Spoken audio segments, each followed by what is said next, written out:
小姐，有人找您。端午，雨柔姐姐，快请坐。你怎么来了呀？我来看看你。这个是我在家蒸的糯米糕，这个是我炖的糖水，还有这个是三黑最爱吃的江米条。等等，你这特意给我送过来，是不是找我有事啊？我想求你帮个忙。哎，可千万别说求，只要是我能帮上忙的，我一定帮你。你能做到？什么忙啊？要我帮？生孩子。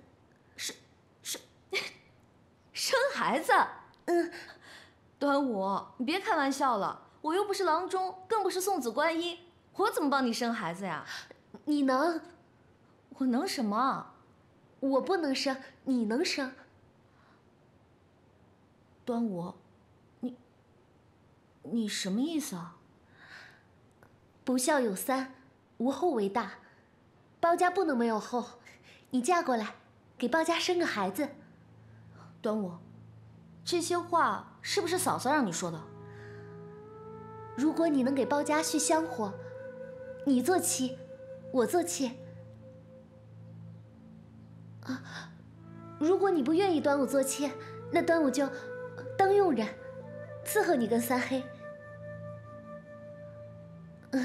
如果你还是不愿意，那端午就搬出去。端午，是不是嫂嫂逼你过来的？没有，嫂嫂对端午可好了，这些年为了瞧郎中花了好多银子，她一点都不心疼，去庙里也是大方。你别说了，一定是嫂嫂拿生孩子的事情逼你。不是嫂嫂，就是嫂嫂，太过分了，太不公平了。不行，我带你去评理去。走。爹，你怎么来了？我死之前来看看你。您病了，严不严重啊？有没有瞧郎中啊？我是要被你气死！你不愿在家待，我依你；你不愿意成亲，我也依你。哼，你倒厉害！哼，开这么个青楼，你让我这老脸往哪儿放？谁跟您说我这是青楼？这就是青楼。哦，爹，您很熟悉嘛？是不是以前来过？我是开封府尹，什么不知道？您是前任开封府尹。哼，换做以前，一定是把我这里给查封了，然后再找几个人把我押回去。不过现在嘛，要不我找2个姑娘给您弹个曲儿？哎，老板换了啊，规矩改，概不赊账。哎，我到开封府告你去。告，赶紧去告去。告赢了，我请您听曲儿。你走了，端午，走。雨柔。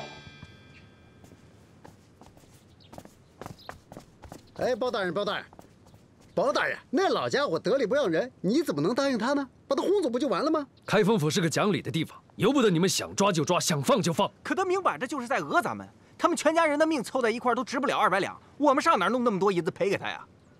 是你们先讹人家的，你们自己去想办法。包大人，当初是尹大人让我们这么干的，案子棘手，他抓不到真凶，让我们俩抓个假的去顶罪，你不能把屎盆子都扣我们哥俩头上吧？尹大人让你们杀人放火，你们也干？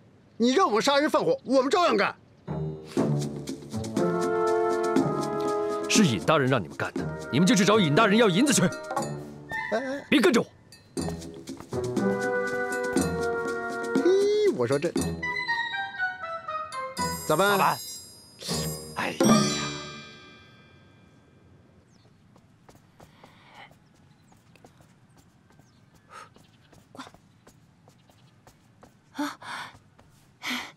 雨柔姑娘，你这么早就来了，三黑还没回来呢。我不找他，我来找你。哎呀，这提亲的事儿应该让你爹来，哪有姑娘家自己找来的？谁跟你说我是来提亲的？我是来算账的。啊，雨柔姐姐，你算什么账啊？当初我想嫁给包拯，你不愿意，你说端午才是他需要的那个人。可是端午现在生不出孩子来了，他就不是包拯需要的那个人了吗？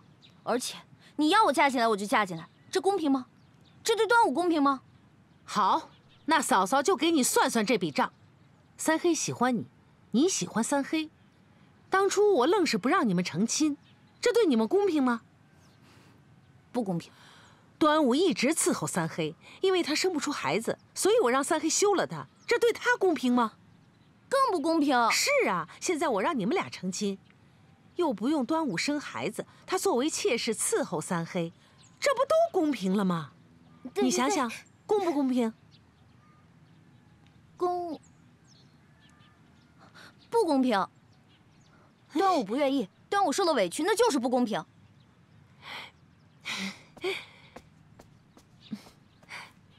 端午，你说。雨柔姐姐，我愿意，我一点都不委屈。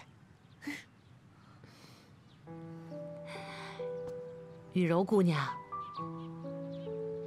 哎，是嫂嫂不对，当初耽误了你们的姻缘。嫂嫂这不想补救吗？你不就是想延续香火吗？哎呀，延续香火是没错，你想想，等你俩成了亲，3年5载的，再生几个孩子，这院子就不会冷清了。你说是不是这个道理啊？那你们三黑呢？哎呀，那个呆子不管他，以前他听我的，现在他还得听我的。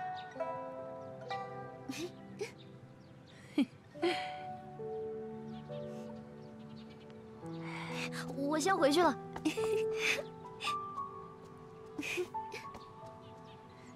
您看，成了。爹，您找我。你怎么才回来？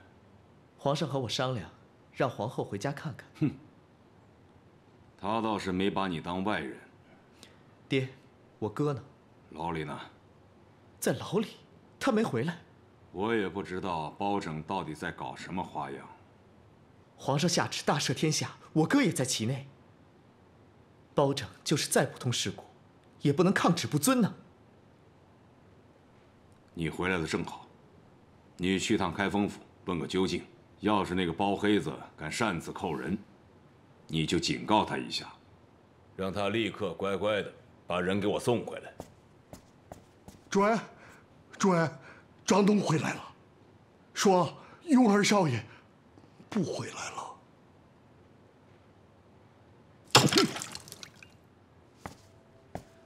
老爷，公子说，少爷说他要住在听雨楼。听雨楼？那不是刘父当年的杀猪场吗？他住那儿干什么？少爷听说听雨楼是读书人饮酒作诗的地方，雅致。说要住在听雨楼读书。什么乱七八糟的！叫他给我滚回来！少爷说他不想窝窝囊囊的回来。哦，还说让您别去找他。老爷，小的多句嘴，少爷真的变了。这3年在牢里天天读书，还写了好多诗赋呢。你跟你们少爷说，叫他乖乖的给我滚回来，要不然这辈子就别踏入这个大门。老爷，少爷让我回来，取点银子。滚！是。爹，您还不了解我哥吗？您这么说，他肯定是不会回来的。哼，我就是不这么说，他也不会回来，爱回来不回来。听雨楼，他住那儿干什么？君不见黄河之水天上来，奔流到海不复怀。君不见高堂明镜悲白发，朝如青丝暮成雪。少爷，您这首诗写的实在是太好了，连我这不懂诗的人，我听了都浑身起鸡皮疙瘩呀。这首和以前的比怎么样啊？那跟以前的比，这首诗那都通通不值一提。这是李白写的。李白写的？不是少爷，这是您的字。不学无术，无可救药。没事多跟小爷学学，多看看书。我再给你念一首。曲项向天歌，白毛浮绿水，红掌拨清波。少爷，我知道了，这首诗不是你写的。你怎么知道的？因为这是首儿歌。你再听一首。好，少爷你说。鹅鹅鹅鹅，鹅鹅鹅。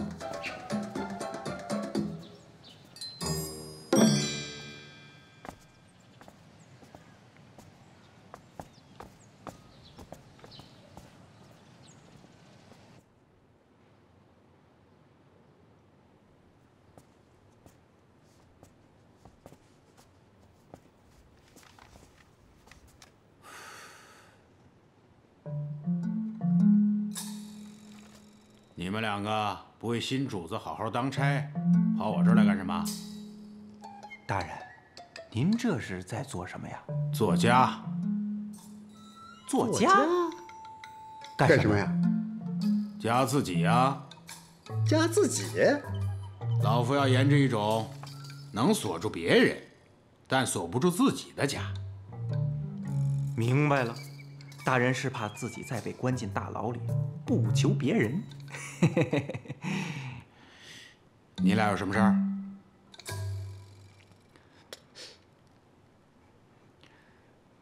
大人，在包黑子手下做差，不如在您手下做差舒服，又苦又累，而且还没有时间过来看您。我们今天是特意抽出空来看看您，看看您。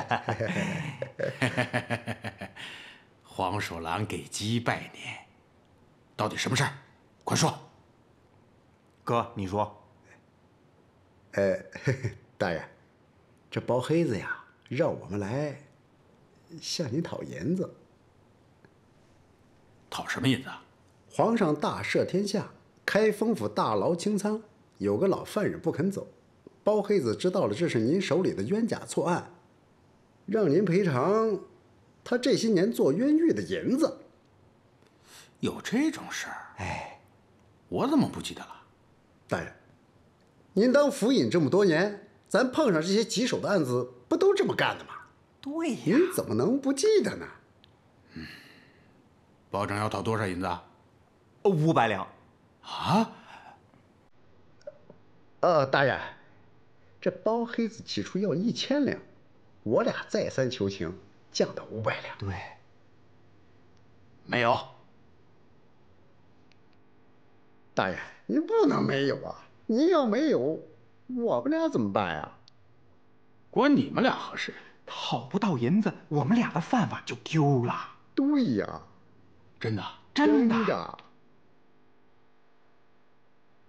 唉，回去告诉保长。哎，银子没有，老命有一条。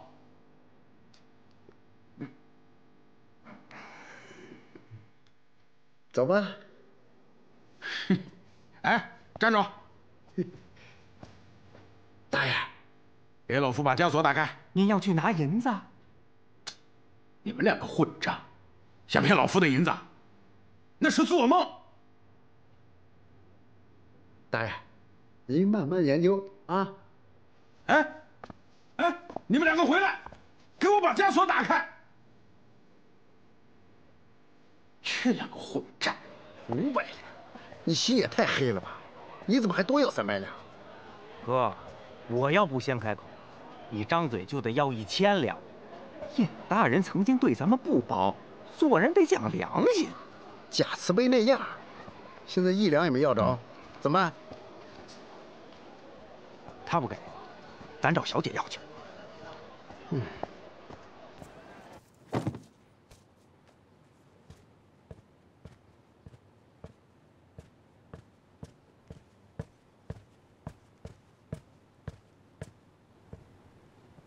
您真要告女儿？对，我要告我的女儿尹雨柔，忤逆不孝，不嫁人不说，还开了个青楼，她是要气死老夫啊！您稍等，尹前辈，不嫁人好像不犯法，开青楼，听雨楼那个地方我知道，早就不是青楼了，现在就是个吃饭听曲的地方。至于忤逆不孝，故意要气死你。法典上有，是重罪，要流放的。您仔细说说他怎么顶撞您的，我给您做主。哎，行了，不用替老夫查这些，老夫比你清楚。坐。哦，保长，我听说你让王朝马汉找我要500两银子。500两？不是500两，是200两。这两个混蛋，不管多少两，你还真敢找我要银子？你找我算账，我还找你算账呢，包拯，你欠我们尹家一大笔账，你欠我一个人。欠你一个人？什么人？姑爷。这些年雨柔是不是因为你不再嫁人？你欠我一个姑爷。我到哪儿去找个姑爷赔给你？你自己呀！胡闹！尹大人，您忘了您当年了吗？当初不让雨柔嫁给我的是您，现在让我娶她的也是您。您当这开封府是什么地方？您当我包拯是什么人？这开封府以前是老夫的地方，你是老夫的继任。包拯，想当初我不同意你们的婚事，那不是怕刘娥报复吗？现在刘娥没了，你又是开封府尹，这还有什么可担心的？你娶了她，我就不用担心她在外面闯祸了。尹大人，我已娶妻在先，现在是有家室的人。这个我不计较。哎，雨柔也不计较，你让她随你入包府做小的，我同意。老夫愿意拿出半生的积蓄，作为她入你府的嫁妆。尹大人，包某不是贪财好色之人，包拯恕难从命。你看，你这人，老夫好歹对你也是有知遇之恩的。前辈自便，晚上还有事情要办。是呗。哼，哎，包拯，包拯，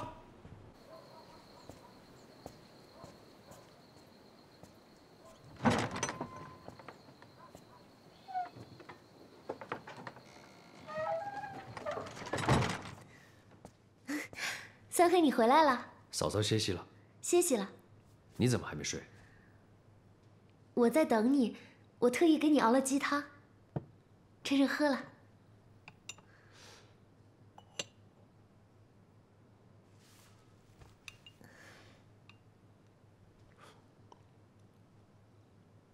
你有话要跟我说。你怎么知道？你的眼睛告诉我了。我的眼睛告诉你我想说什么了吗？你很愧疚。嫂嫂又带你去烧香拜佛看郎中了。我又让嫂嫂失望了。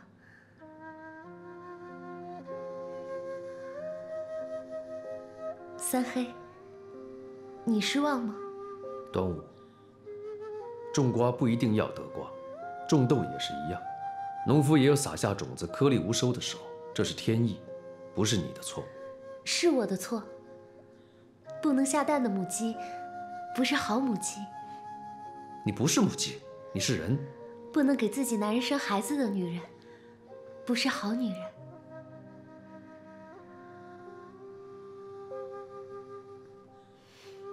三黑，你想有自己的孩子吗？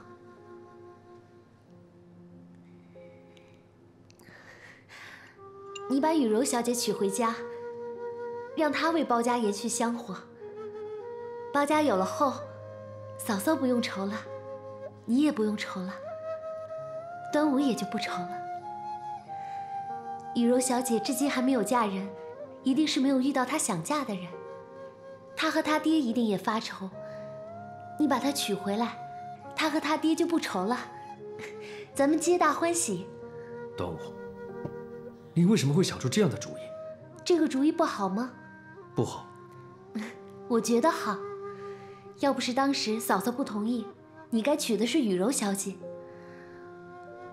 我知道你这些年不快乐，你不快乐，我就不快乐。但是端午，你不该这样委屈自己。我不委屈，你不答应我，我才会委屈。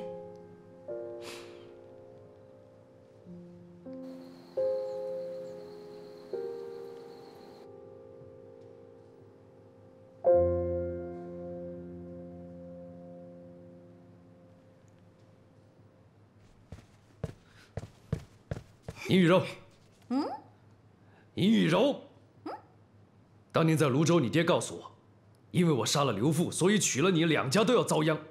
其实我一点都不怕。在回家的路上，我打定主意好好求嫂嫂，让她答应我们的亲事。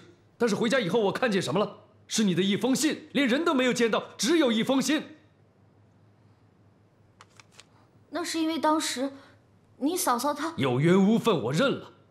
我娶了端午，她就是我的妻子，我要对她负责。如今刘太后没了，端午又没孩子，你就要我娶你做妻，让端午做妾，我怎么对得起端午？我没有啊。你没有。你没有的话，你爹怎么会到开封府来找我？如果不是你，端午怎么会告诉我你答应嫁入我们包家？对，你说的没错，这些都是我做的，怎么样？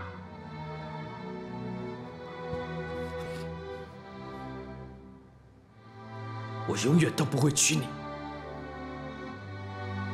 那我就一辈子缠着你。我不管你去哪，我都跟着你。所以你休想躲开我，我就是要缠着你，我就是要缠着你。你走开，走开，走！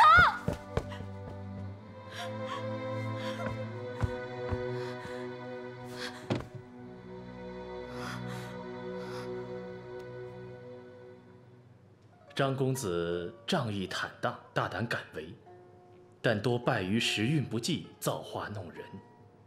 尤其提防牢狱之灾，如遇到是非之事，能躲则躲。太对了。我问你仕途呢？说呀。张公子理应大富大贵，衣食无忧，但命运线分叉太多，旁生诸多枝节。什么意思？尤其是这一条，日后一旦踏入一步，理当别有一番天地。哎，什么乱七八糟的，吃酒吃酒。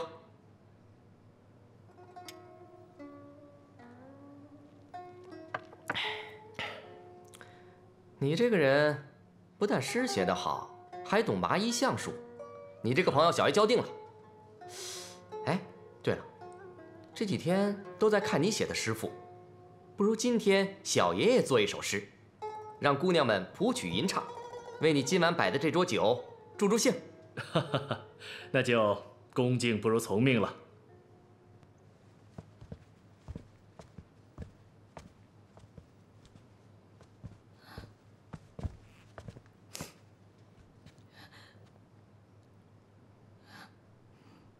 小姐，你咋哭了？你是不是也被人欺负了？哎呀，我就打了个哈欠。哎，什么意思啊？什么叫也被人欺负了？怎么了？小姐，你这缺人不？干啥都行，不快这差事实在是没法干了。怎么了？出什么事儿了吗？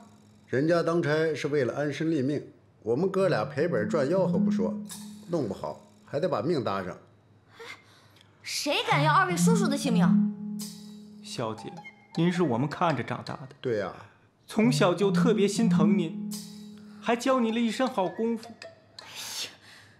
可我俩现在被人欺负了，只能来找您了。都快急死我了！到底出什么事儿了？赶紧告诉我呀！老家的凤凰不如鸡呀，谁都敢欺负。你们赶紧说，到底怎么了？那我可说了啊，快说快说！包黑子要把你爹和我们往绝路上逼呢。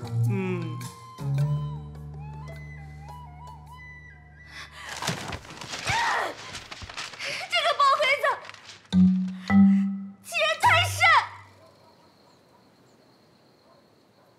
你怎么又来了？借银子。借银子？你闹够了没有？我没闹，本小姐就是来找你借银子的。你要借多少？我去跟嫂嫂说。1000两。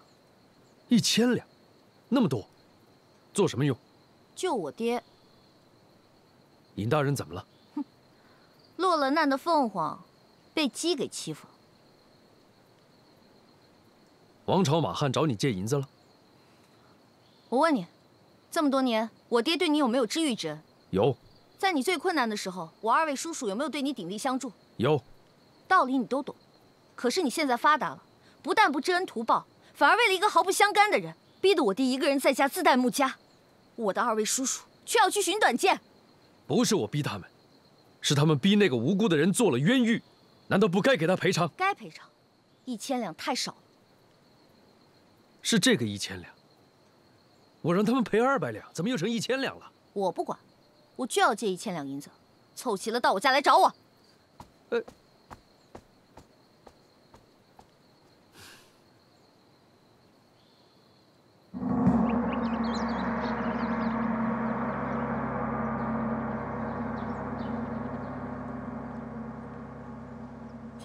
皇上，上钩了！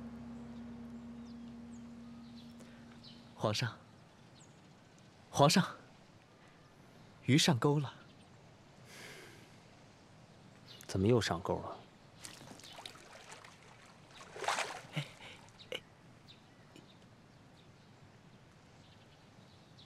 皇上，你看，这条鱼个儿大。才一会儿的功夫，桶就装满了。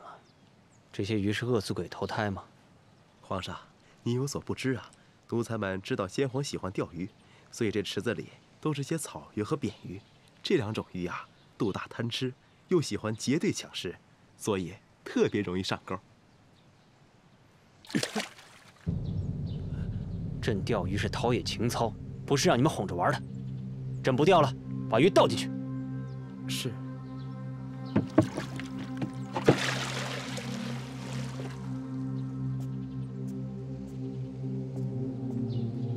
金玉其表，败絮其中。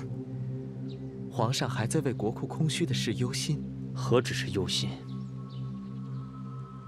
延州一战，虽是击退了夏军，但也打光了银子。这几天的折子，没有一个不是向朕催银子的。军费、官俸、灾款，年年水涨船高。朕已经把和你姐姐结婚的银子缩减了1大半，可还是填不满一个省的空缺。我大宋的江山和这池塘有什么分别呢？冗官、冗兵，泛滥成灾，一个比一个贪得无厌。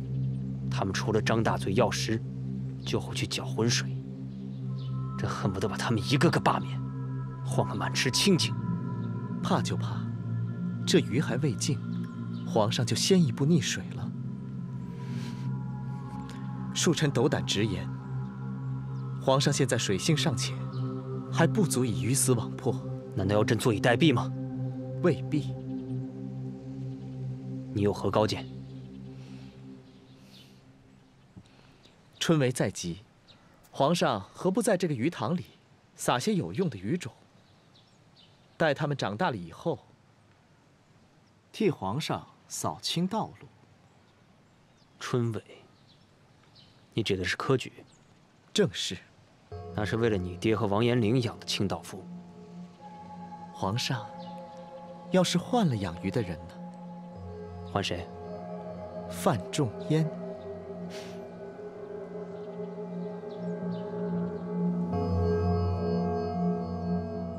朕找2位来，是因为整个朝廷只有2位没有私心，马上就要科举了。这是朕做皇帝以来第1次科举会试，如何才能为我大宋招纳良才？朕想听听你们的意见。皇上，我朝科举是沿袭前朝风气，以诗赋取材，考生们不得不挖空心思研究音律、词藻、典故，而忽略了经世之道。臣以为治国应讲求经世致用，唯有策论优秀者，方可着以高地。重策论，轻诗赋。要想使天下安定，必须让你的臣民吃饱肚子。百姓们需要的是能让他们安居乐业的父母官，不是只会吟诗作赋的才俊。重策论，轻诗赋，就能为我大宋招纳良才吗？能？不能。为什么？范大人的主张若没有完善的科举制度，难以公平举贤。徇私舞弊如何招得来贤才良臣？臣认为，除了范大人的主张，还有更重要的。什么？公平。怎么个公平？首先要糊名，考试结束后，考生的姓名、籍贯、家世等内容要密封起来，以防考官收取贿赂后以名取士。密封姓名、笔记和记号也能作弊。考生的试卷可由誊录官抄写后进行评阅，以防考官根据笔记或者是事先商量好的记号辨认考卷。如若誊录官也受了贿，调换试卷或改写试卷呢？可再设对读官，专门负责校对评阅后的内容与原卷是否出入。如若如此，不如干脆所愿。主考官员一经任命，直到考试结束之前，都要住在贡院之内，杜绝与外界的联系，禁止一切闲杂人等入内，将漏题和行贿扼杀在萌芽之中。好，防患于未然，妙。不妙。哪里不妙？欲变革科举，若不能从根本上去除顽疾，一切都是空谈。什么顽疾？投门生，结党营私。如何消除顽疾？制定律法，权臣举荐的官员失职无能、贪赃枉法，追究举荐人的责任。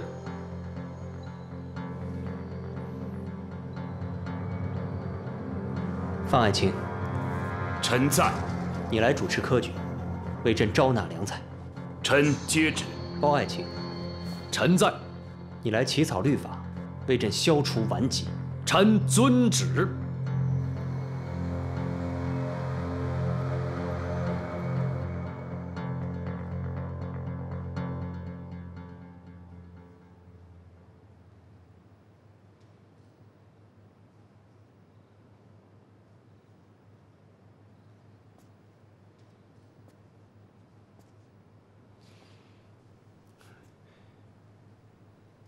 三叔，怎么跟猫似的，没一点动静？来，过来帮三叔瞧瞧。哎，我这右眼闭上了没有啊？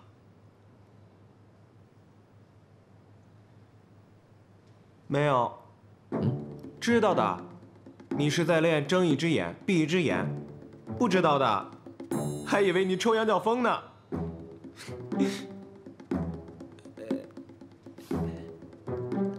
就要科考了。书读得怎么样了？不怎么样。那还不快去读书？三叔，求您帮个忙呗。什么事情？听说今年主持科举的是范仲淹范大人，他不是您最好的朋友吗？你想干什么？听说这一次是重策论，轻诗赋。不知是中什么策论，您帮我问问呗。三叔，不是我不用功读书，也不是想走什么歪门邪道，我这么多年来一直苦读诗赋，范大人他说变就变，我这么多年来不是白辛苦了吗？你觉得三叔会帮你去问吗？即便三叔真去问了，范大人也不会说。正是这样，我们俩才能成为好朋友。臭味相投，跟您做一家人真是倒霉。你说什么？我说，您这辈子都练不好睁一只眼闭一只眼了，死了这条心吧。干脆啊，让我娘给您缝个眼罩戴上得了。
天地压，万物浊，圣人发。等一下，这怎么听着耳熟啊？回皇上，出自《荀子·伦理》，原本是“天地合而万物生”。这考生把“合”字改成了“压”字，把“生”字改成了“浊”字。这后面的“圣人发”应该是考生借题发挥的。哼，这种哗众取宠的考卷，也敢拿来举荐？王宰相，恕臣愚见，臣倒以为这考生措辞大胆，精辟求新。就拿这“浊”字来说，一字双关，既蕴含了植物新生的样子，又有壮盛壮健之意。天地交合，万物茂盛，难道圣人就自己长出来了吗？正这三皇五帝尧舜禹周，看似浮华淫巧，实乃迂阔荒诞。既然要以策论取士，何不多一些真知灼见？此文通篇论及万物本源，答非所问，与现实是风马牛而不相及。如果任由此种学风增长，岂不把天下学子引入歧途？各位爱卿，都倦了吧？今天就读到这儿吧。传旨下去，让主考官们以后阅卷谨慎，杜绝此类文风，滥竽充数。臣遵旨。且慢，皇上，科举乃江山社稷头等大事。皇上既然发现阅卷的考官出了问题，那臣建议把他们统统罢免掉。王宰相言重了，朕不是这个意思。那皇上的意思就是范大人的改革出了问题？朕也不是这个意思。那就奇怪了，阅卷的和改革的都没问题，难道问题出在天下学子身上？那皇上的意思是，我堂堂大宋连个栋梁之才都没有吗？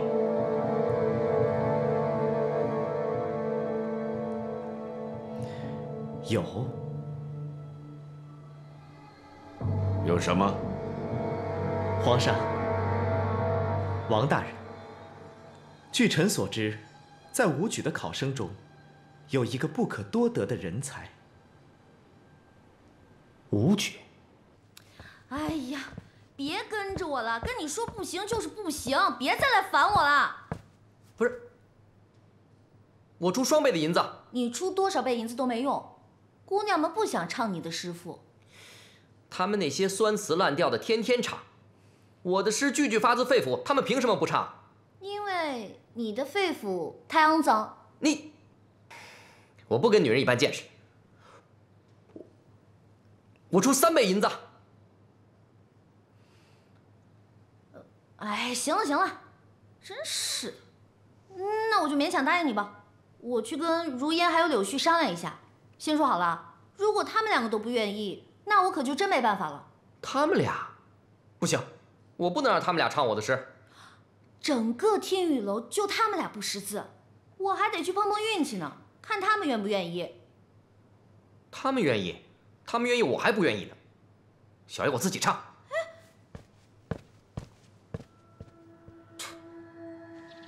故君有统理天下之权，而实为天下所受。人君所经其事，皆因天道。盖时新先例，时政既举，汉宣之化不难治矣。臣不识忌讳，甘冒臣言，不胜战力允越之志。臣谨对。答得好，王宰相、范大人，你们觉得呢？皇上，的确是一篇不可多得的好文章，可惜啊，不是一篇治国安邦的好策论。此话怎讲？臣之所以把试卷命名为“先天下之忧而忧，后天下之乐而乐”，就是为了让考生能够把百姓放在首位，为国之担忧分愁，为黎民百姓出谋划策。而这个试卷中处处讨论的是君权之道，实乃是本末倒置。怎么本相越听越糊涂啊？谁是本，谁是末啊？民为本，以下犯上该当何罪？当斩。那天下是谁的天下？是天下的。先天下究竟该王者先，还是民者先？皇上贵为天子，但天子并非天下。正所谓，乐民之乐者，民亦乐其乐；忧民之忧者，民亦忧其忧。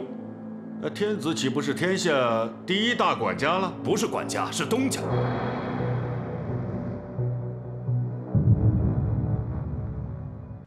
正所谓，乐民之乐者，民亦乐其乐；忧民之忧者，民亦忧其忧。那天子岂不是天下第一大管家了？不是管家，是东家。怎么讲？民以食为天，天下好比是个大饭庄，吾皇是东家，臣子们分别为掌柜的、账房、厨子，乃至杂役，百姓们则是食客。食客们食好了，那么饭庄就会久盛不衰。那食客不给钱呢？法办。江山都变成大饭庄了，拿什么法办？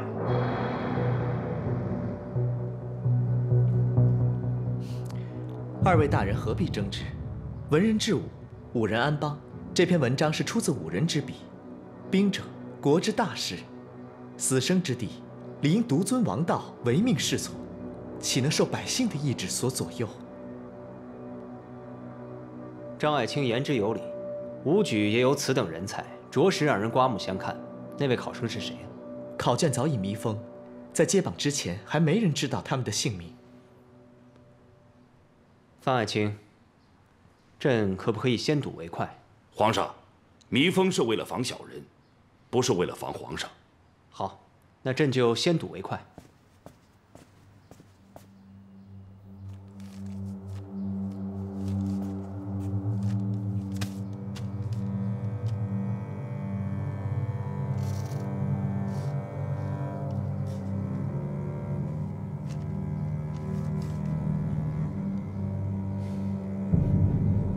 皇上，有何不妥？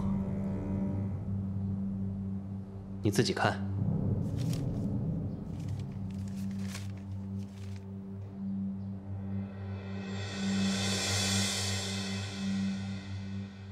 是你哥吗？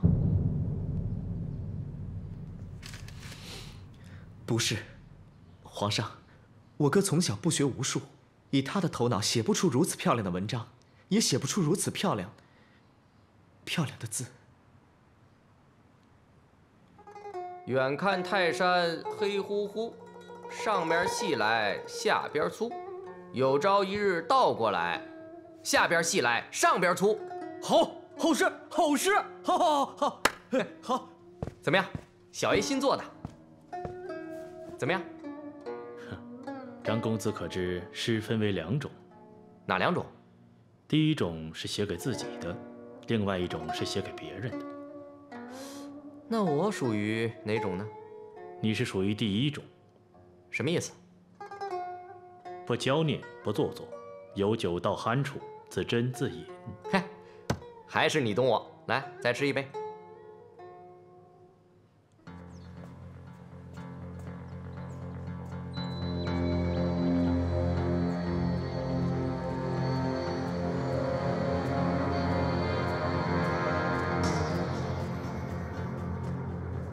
皇上，臣查了5科会试名册，张子庸是枢密使张大人的儿子。范大人，您确定没有错？确定。枢密使张大人家真是藏龙卧虎啊！真想不到他家里还藏了一个文武双全之才。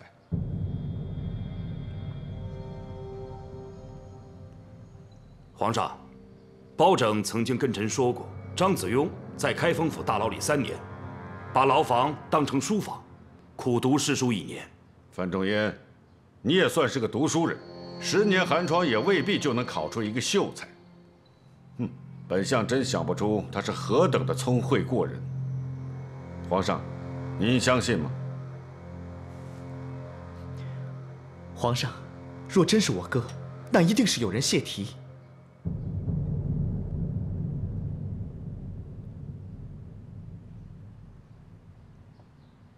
皇上，此次科举改革，全大宋除了考官以外，还有4个人预知考题都不在所愿之列，除了臣、皇上、枢密使张大人，还有本相。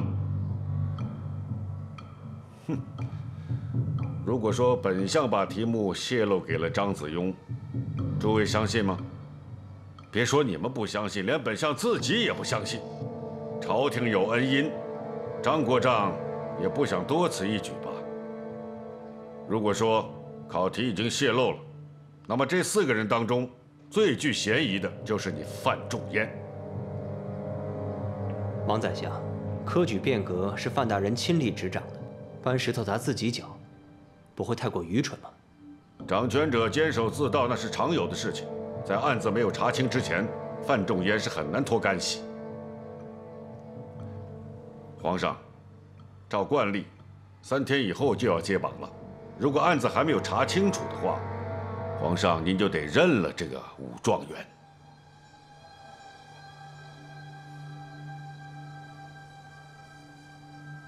朕是很欣赏范爱卿科举变革的方法，但此事，范爱卿确实负有责任。先将范爱卿收监，3日后再论处。皇上，清者自清，臣甘愿接受监禁。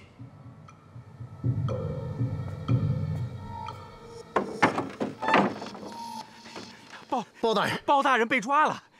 啊？什么包大人被抓了？是范大人被抓了啊！对，关在了大理寺。我们得到消息，马上跑来报信。为何要抓范大人？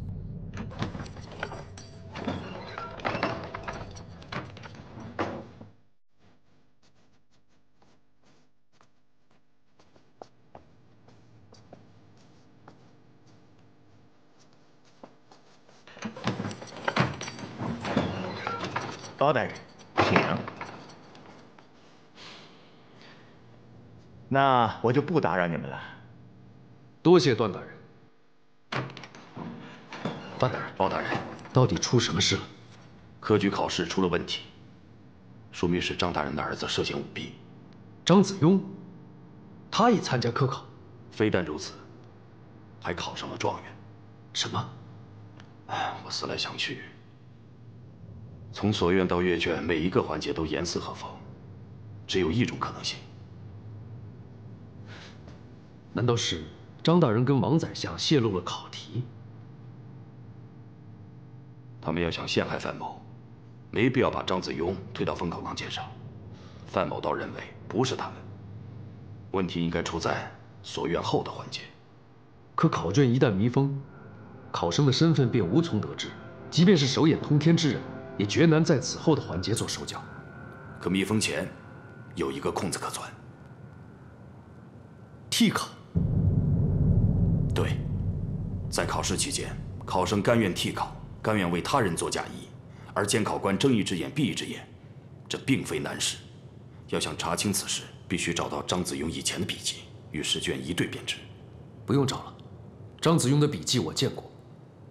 那太好了，试卷现在在皇上那儿，就劳烦包大人速速进宫禀明皇上。范大人放心，包拯定会为你讨回公道。告辞。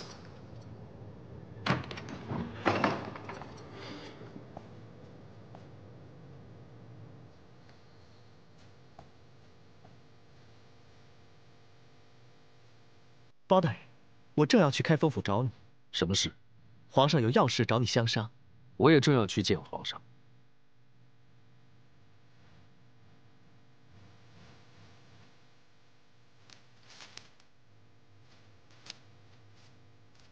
包拯，可有头绪？臣还不清楚，但臣可以确定，这绝不是张子雍所写。何以见得？张子雍服刑期间，在开封府大牢的墙上写满了歪诗，臣早就见识过他的笔记。那你的意思就是说，张子雍找替考？没错，臣来之前跟范大人达成了共识，除了替考，其他环节不会有纰漏。朕给你3天时间，查出真相，找出那个替考。3天？还有3天就要接榜了。如果找不到那个替考，朕就要认了那个张子雍当状元。张子雍可以找替考，全天下几十乃至几百人都会滥竽充数。这些人一旦入朝为官，贪赃枉。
看什么看？没见过你爹擦剑呀。我哥考上状元了。不是还没到接榜的日子吗？皇上钦点的。皇上疯了？是我哥疯了。皇上一命包拯彻查此事了。他要查什么呀？舞弊。是您干的。干什么了？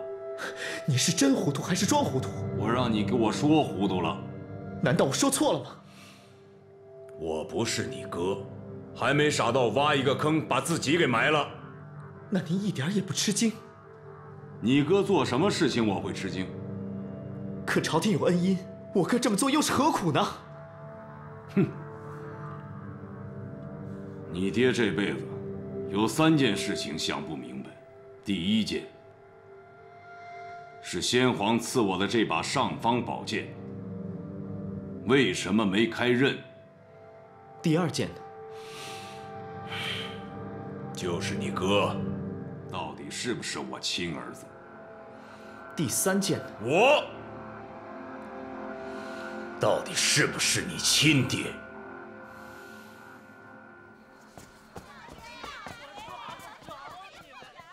？1、2、3、4、5、6、7、8、9、10。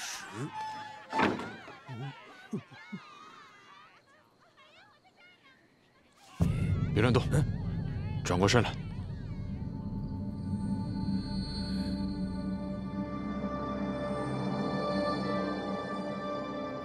副将军，你是宰相府的那个门客？在下展无为。你到这儿来干什么？哼哼，我还想问你到这儿干嘛呢？哦，我想咱们俩都是来杀主考官的。哦，既然这样的话，副将军为何迟迟不动手？哼，我在数女人呢。数女人？刚才进去了10位姑娘，主考官精力旺盛的很呐。哼，看来他今晚要做个风流鬼了。咱们俩虽然是各为其主，但也算是殊途同归，何不联手？杀他还用联手？一人杀1次，各自回去交差。也罢，合情合理。嗯。这包黑子，有日子没给咱俩好脸了。他不会把咱俩给辞了吧？那倒不至于。有雨柔小姐的面子，他不敢辞咱俩。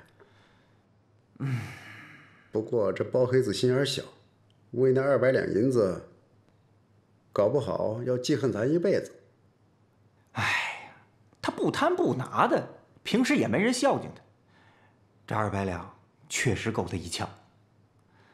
要不，咱俩去凑凑，还给他。咱俩到哪儿凑去啊？这包黑子看咱俩跟看贼似的，什么迹象都断了。再这么下去，酒钱都没了，还凑去？谁啊？王朝马汉，跟我去主考官家办差。哎，来了！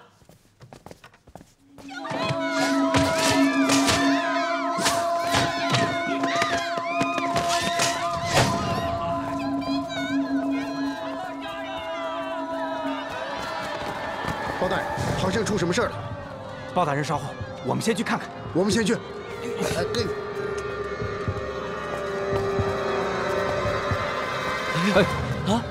出什么事了？你们是官府的？我们是开封府的，这位是府尹包大人。你们来的正好，出人命了！带我去看。包大人，请。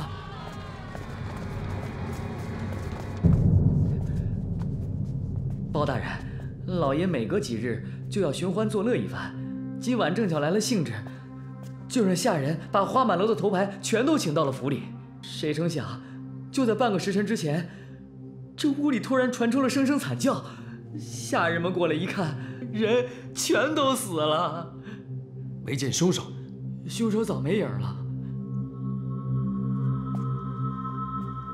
包大人，怎么样？这些人死的都十分蹊跷。哪里蹊跷？首先可以断定，凶手是2个人。为什么？这些尸体一半死于剑下，一半死于刀下。如果不是巧合，一定是2个凶手商量好，一人杀一半。咽喉处的伤口有半寸，明显是被刀划伤的，胸口是剑刺入，伤口有1寸半，刀伤略带弧度，刚好与阔刀的形状及宽度吻合。咽喉跟心脏都是要害，刺入一处足以毙命，凶手为何杀他2次？这个我也没有想明白。学生刺的心脏，副将军割的咽喉。张德林果然不干净，居然先老夫一步。看来张子荣这次是站在他爹这边了。那倒也未必，说不定他想左右逢源，想2全其美。按张德林的性子，他现在肯定在考虑要替他儿子灭口，一定要抢在他的前面，找到那个替考者。学生冒昧问一句，既然张德林要灭口，何不干脆借他之手？老夫想要活的，活的。我教了你多少次了？3分天下凭的是本钱，皇上是天子，天子就是本钱。张德林是国丈，手握兵权，再加上2个儿子1个皇后，我这个宰相只有你1个人。可你是一把剑，老夫还要的是一杆笔。可是您不是攥着文武百官的笔吗？那些笔已经破旧了，不值钱了。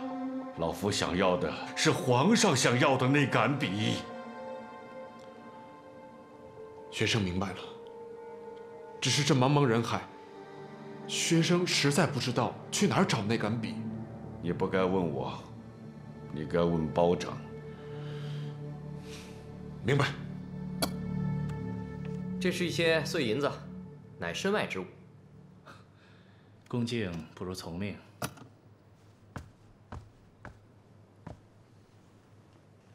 你怎么来了？楼下有人找你。什么人？不知道，不过来者不善，自己下去看看吧。哎，少爷，我去看看。一起去，我去就回，你自便。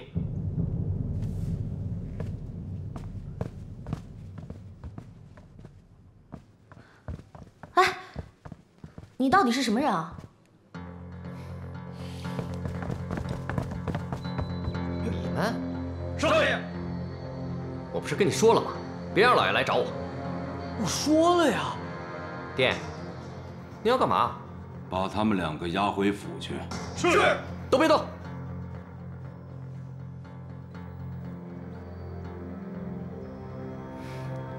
我自己走。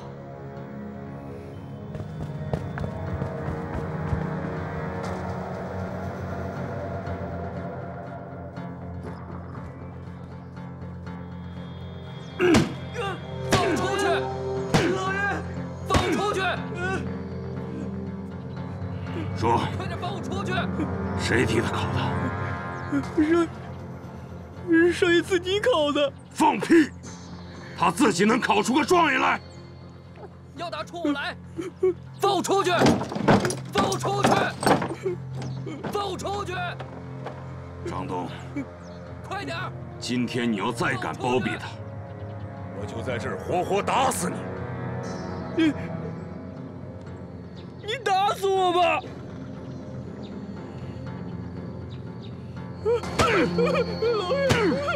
老爷，住手！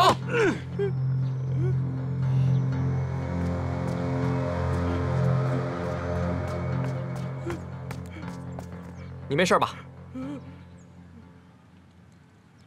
一个破柴房就想关住我，下次记得关窗户。爹，你别白费功夫了。张东跟我一样，都是不会出卖朋友的人，一人做事一人当。有什么话，咱们屋里说去。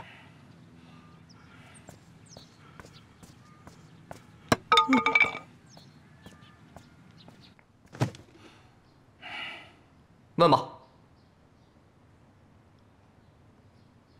不问是吧？不问我走了。站住！你爹是枢密使，你姐姐是当今的皇后，就算皇上再裁减阴补，也裁不到你的头上。你为何胡闹？参加什么武举考试？我从小就在您的树荫底下长大，现在又让我在那个姓赵的树荫底下活着，我不乐意。我要凭自己的本事活出我自己。你的本事？舞弊就是你的本事吗？我也不想舞弊，我是被逼的。谁逼你的？我在大牢里苦读了3年的师傅，你们说改就改，改什么考策论？我3年的功夫白花了，我找谁说理去？我不舞弊，我怎么办？那你也不能给我舞出一个状元呐！我哪想到他能替我考出个状元来啊！真倒霉！你刚刚出大牢，就给我惹这么大一祸，你还不如在里面待着呢。爹，我姐能当上皇后，您能当上国丈，咱们张家能有今天的局面，还不是当年的一把火烧出来的？你放屁！好，我放屁。您放心，我惹的祸我自己处置，绝不连累您。你给我回来！回来！喏，这里就是他之前住的房间。他什么时候离开的？刚走啊，是被他爹给绑走的。绑走？嗯。他在这里都跟什么人接触？他平时就把自己关在屋子里，可能也就写写歪诗。哎，他好像跟一个叫韦文清的人走得很近啊。韦文清是个什么人？就是一个酸文人，写的一手好字，诗做的也不错，而且还懂得麻衣橡树。不过这个人啊，在张子雍面前是人模狗样的，可是张子雍一走，他就一副小人得志的样子。他人在何处？我不知道。哎，你说这个张子雍有没有意思啊？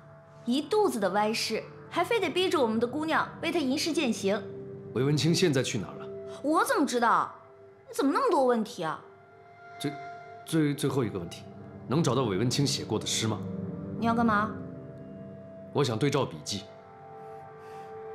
估计找不到了。他走了以后，我去清理房间，他把该带走的全都带走了，就好像没有人住过一样。主考官被灭口，张子雍离开听雨楼，韦文清不知去向，这一定不是巧合。包大人，一定是张子雍买通主考官，让韦文清去替考。事情败露以后，死的死，逃的逃。可上哪儿找这个韦文清啊？我问你们，如果你们是张子雍，会去哪里找人替考？近水楼台先得月，当然是我这听雨楼了。来这儿的人非富即贵，很难为五斗米折腰。那也许是张子雍逼他这样呢？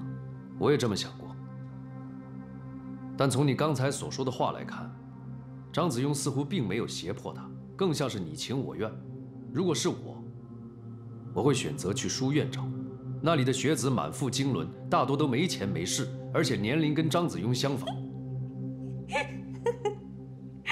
要是找到你这样的学子啊，可倒了大霉了。我怎么了？虽然是满肚子学问，可是脾气啊又臭又硬，就像一头黑倔驴。我要是他，我找一个学问像你的，但是这脾气啊要像我二位叔叔这样温良，而且呢又懂得变通。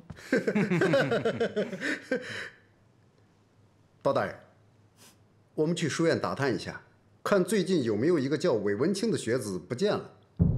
速去速回，有的话连他的家世背景一起查出来。是。哎，等等，我要跟你们一起去。啊？这是去查案，你添什么乱？查案了不起啊？我爹当府尹那会儿，你还是个娃娃呢。本小姐可是查案世家。再说了，我乃哮天猫，这张子雍敢在我的地盘犯案，我要是不去主持公道，这传出去，那江湖的人不得笑掉大牙呀？好，走吧。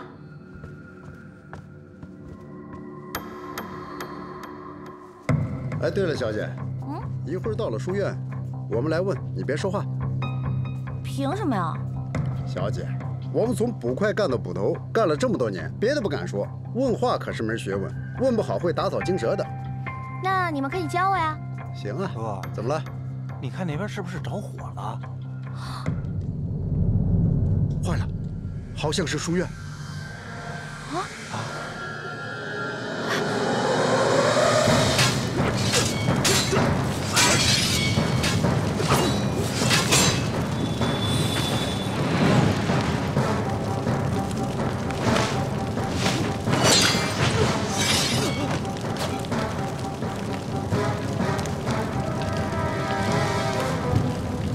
到底是什么人？不想死就跟我走，到地方你就知道了。老子有要事在身，没工夫跟你打。由不得你！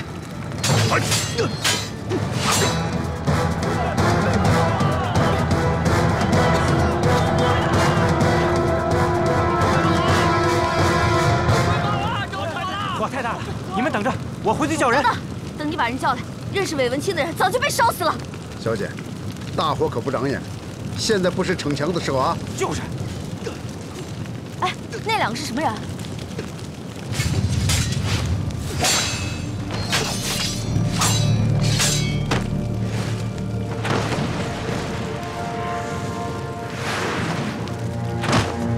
放火的一定是他们两个其中的一个，把他们抓住！哎，小姐，谁放的火呀？咱帮谁呀？两个一起抓，带回去一审不就知道了。拿着。哎。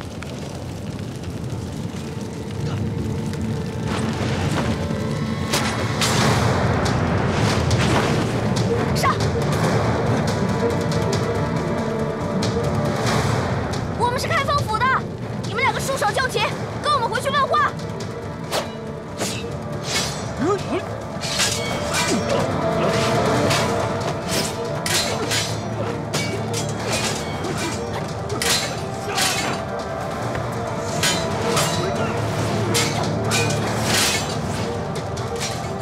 你的剑法很熟悉，你是什么人？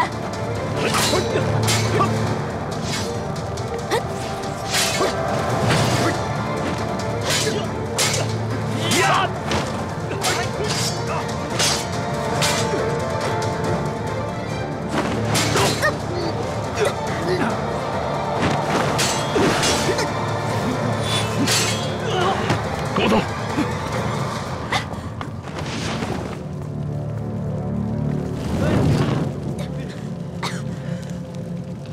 让他们给跑了。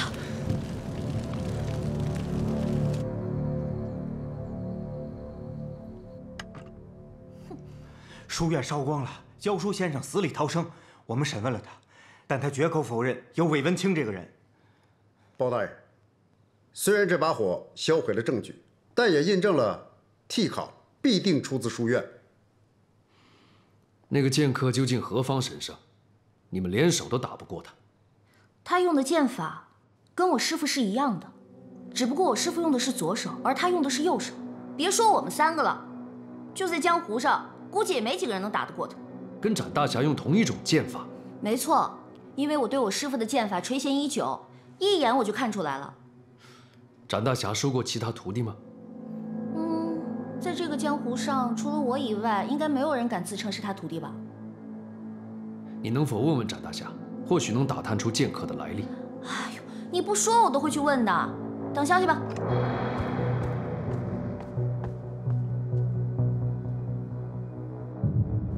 火势越烧越猛，学生见此情况，只好先去抓那个放火的人。此时开封府的捕快到了，他们不知该抓谁，就乱打了起来。没露出什么马脚吧？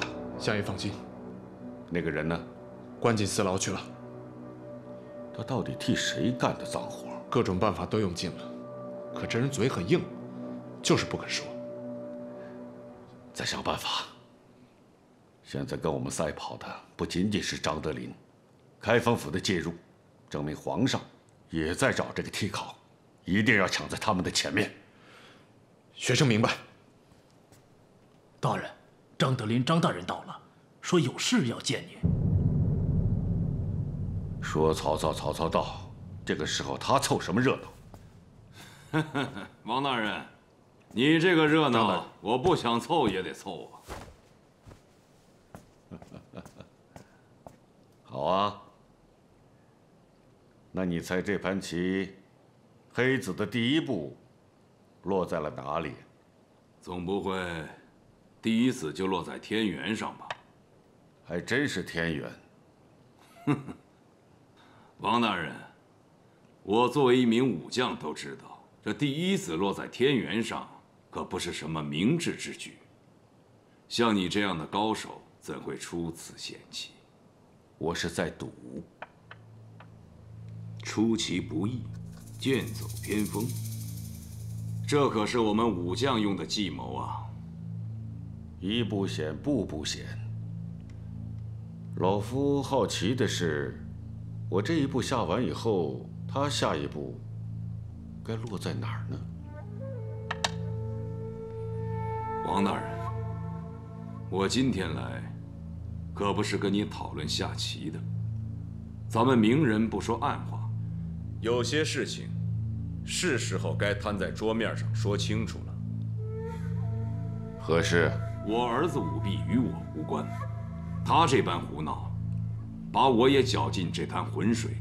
你我的手下却办了同样的差事，足以证明，咱们俩是深受其害。还希望王大人不要徒生猜忌。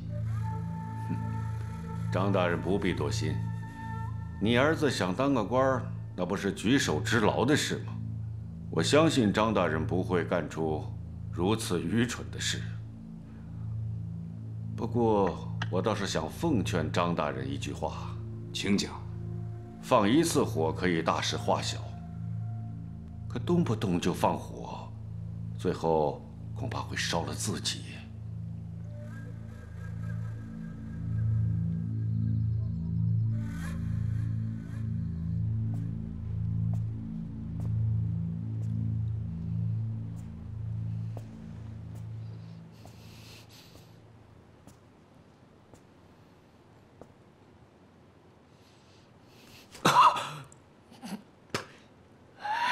你是张子庸的人。张子庸是谁？不认识。那个韦文清是谁？不认识。那你为什么要放火烧书院？想烧就烧，没有为什么。什么意思？刚才书院起火，张大人不知道？哼，当然知道。舞弊罪虽是重罪，但是光凭这一条罪，皇上他还真不能把令公子怎么样。如果令公子一味的节外生枝，那以后就不好收场了。查案靠的是线索，任由令公子在外面惹是生非，反而会露出马脚。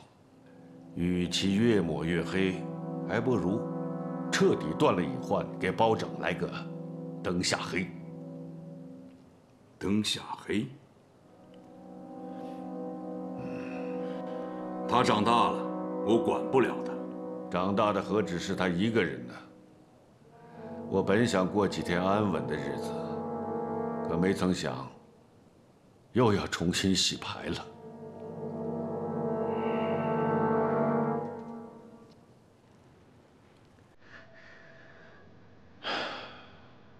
我只会用剑来杀人。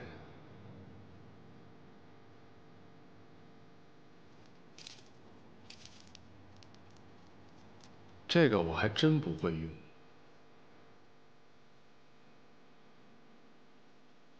你会吗？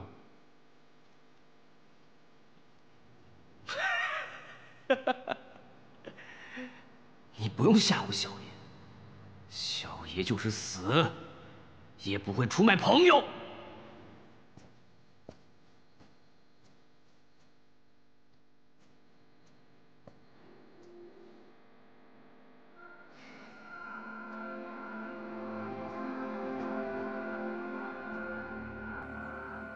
爹，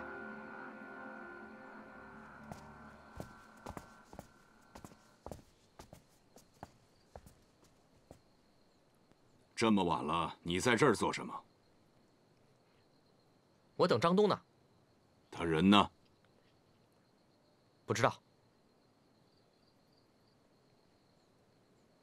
爹，您干嘛又这么看着我呀？这大半夜的，您去哪儿了？把他给我绑了。是。绑我干嘛？今天不绑你，明天你放火烧的就是这个家。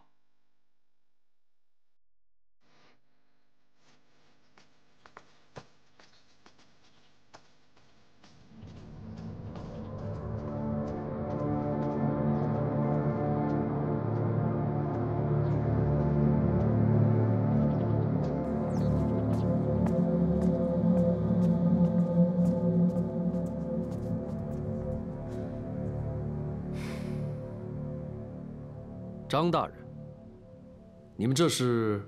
我要告状。告谁的状？状告我儿子。告他什么？科考舞弊。爹，我跟您势不两立。闭嘴！张大人，公堂之上，不开玩笑。我跟你没那交情，还希望包府尹能够秉公执法。张大人可有证据？这个逆子亲口跟我说的。口说无凭，可有物证？来人！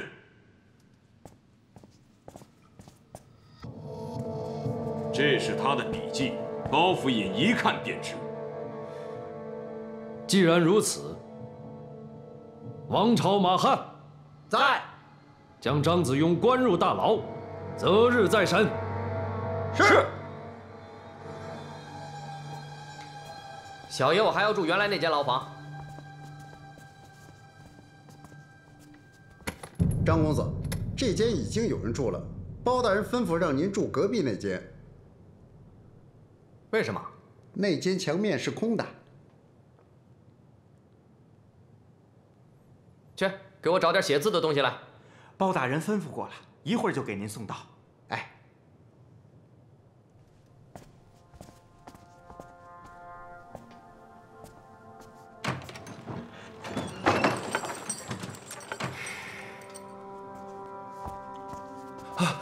两位大人，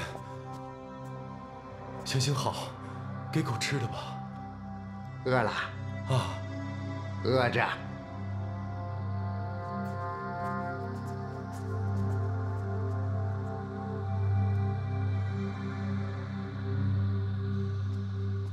师傅，师傅，师傅，师傅，快开门啊！快开门啊，师傅！我知道你在里面。师傅，师傅，你要再不开门，我把你房子给你烧了。师傅，师傅，你快开门呐！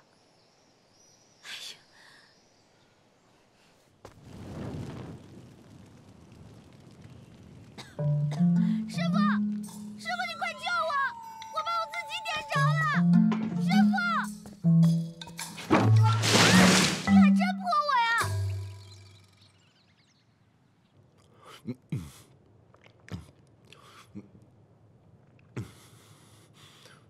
饿几天了？2天。他们为什么饿着你？他们说我故意犯案，想来牢里蹭吃蹭喝。牢里的饭有什么可蹭吃蹭喝的？犯什么事儿了？调戏民女。切，活该饿着，饿死你都不亏。幸亏大爷行好，不然我真的就饿死了。我之前看这满墙画的跟烧饼一样。什么？这满墙的诗你都看过？诗？哪有诗？当然是诗了。看过看过。写的如何？不堪入目。怎么就不堪入目了？这写的多好啊！这个。大爷您别生气，您要是想谈诗论赋，以后顿顿给我吃的，我顿顿跟您聊。你是书生？嗯。你叫什么名字？陈世美。你差点把自己烧死。那还不是因为师傅不给我开门。说吧，什么事？你是不是我师傅？不是。你为何不教我功夫？我不是你师傅，为何教你功夫？你为何不愿意当我师傅？我从不收徒弟。骗人！你没有教我功夫，倒是教了另外一个人功夫。你知不知道，昨天晚上你的另外一个徒弟，差点让一个天大的案子再也查不出真相来了。别想否认啊，他跟你用的是一样的剑法，只不过不是左撇子。什么案子？舞弊啊！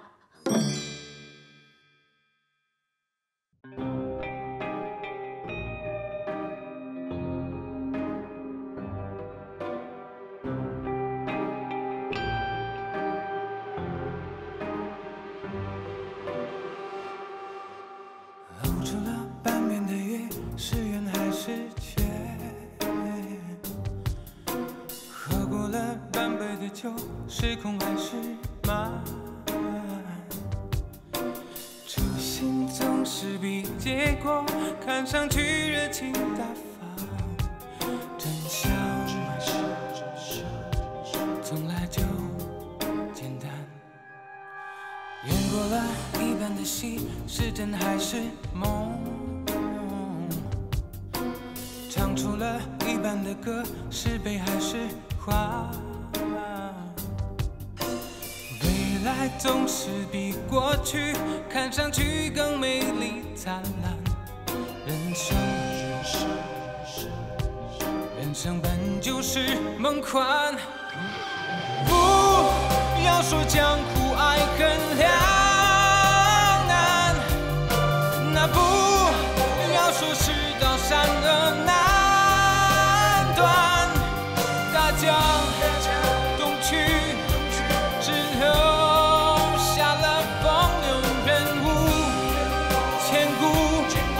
流传，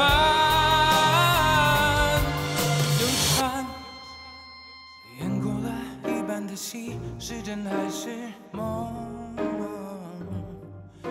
唱出了一半的歌，是悲还是欢？